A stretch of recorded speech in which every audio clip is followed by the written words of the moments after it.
كليوباترا كانت ملكة مصر القديمة وشخصية مثيرة للاهتمام.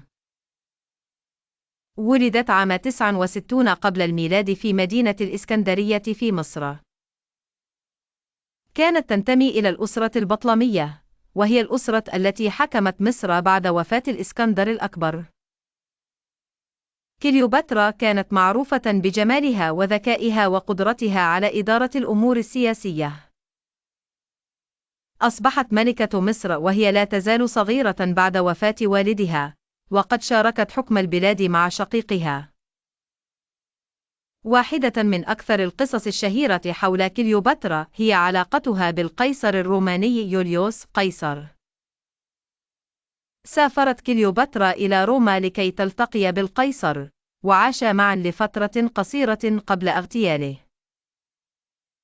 بعد وفاة قيصر، دخلت كليوباترا في علاقة مع ماركوس أنطونيوس، وهو قائد روماني قوي آخر. قدمت له الدعم العسكري في معاركه، وكان لديه جيش قوي بفضل مساعدة كليوباترا. لكن قصتهما لم تنتهي بجمال وردي، حيث خاضوا معركة كبيرة ضد الحاكم الروماني المقبل، أغسطس، أو كما يعرف باسم أوكتافيان. انتهت هذه المعركة بخسارة ماركوس وكليوباترا. في النهاية، اختارت كليوباترا إنهاء حياتها بطريقة مأساوية عندما اقتربت الجيوش الرومانية من مصر لمحاصرتها.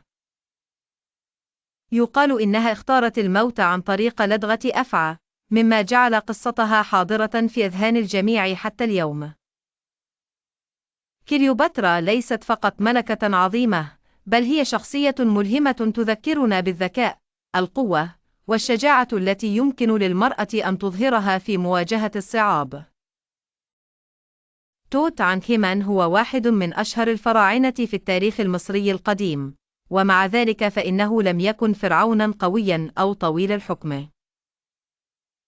ولد توت عنخ آمون حوالي عام 1341 قبل الميلاد، وأصبح فرعوناً وهو في سن 10 فقط.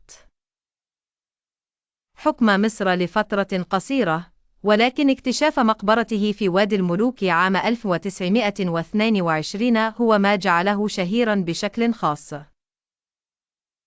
كان عهده في الأساس فترة انتقالية في تاريخ مصر القديمة. توت عنخ آمون كان في الغالب تحت تأثير رجال البلاط القويين مثل الوزير آي والقائد حور محب. عندما أصبح فرعوناً، قام بتغيير اسمه من توت عنخ آتون إلى توت عنخ آمون، في إشارة إلى العودة لعبادة الإله آمون بعد فترة سابقة من التحول إلى عبادة آتينا خلال عهد الفرعون إخناتون. مقبرة توت عنخ آمون هي واحدة من القليل من المقابر الملكية التي وجدت بحالة شبه سليمة. اكتشفها عالم الآثار البريطاني هوارد كارتر في عام 1922. عند دخول كارتر وزملائه المقبرة لأول مرة، وجدوا كنوزاً مذهلة، تماثيل ذهبية، ومجوهرات، وعربة حربية وأكثر من ذلك بكثير. كان الاكتشاف مثيراً للعالم بأسره وأثار موجة من الاهتمام بالفراعنة. توت عنخ آمون توفي في سن مبكرة حوالي عام 1323 قبل الميلاد، وهناك العديد من النظريات حول سبب وفاته. بعض العلماء يعتقدون أنه مات نتيجة حادث، ربما من إصابة بسبب السقوط من العربة، في حين أن البعض الآخر يقترح أنه قد يكون قد وقع ضحية لجريمة قتل بسبب المؤامرات المحيطة بالمحكمة الملكية. بغض النظر عن سبب وفاته، فإن تراث توت عنخ آمون استمر، فقد ألهم التنقيب عن مقبرته العديد من الأفلام والبرامج التلفزيونية والكتب التي تستمر في أسر الخيال العام حتى اليوم. قصته تذكرنا بأن التاريخ مليء بالألغاز والاكتشافات الجديدة التي تنتظر في أرجاء العالم أن تفهم.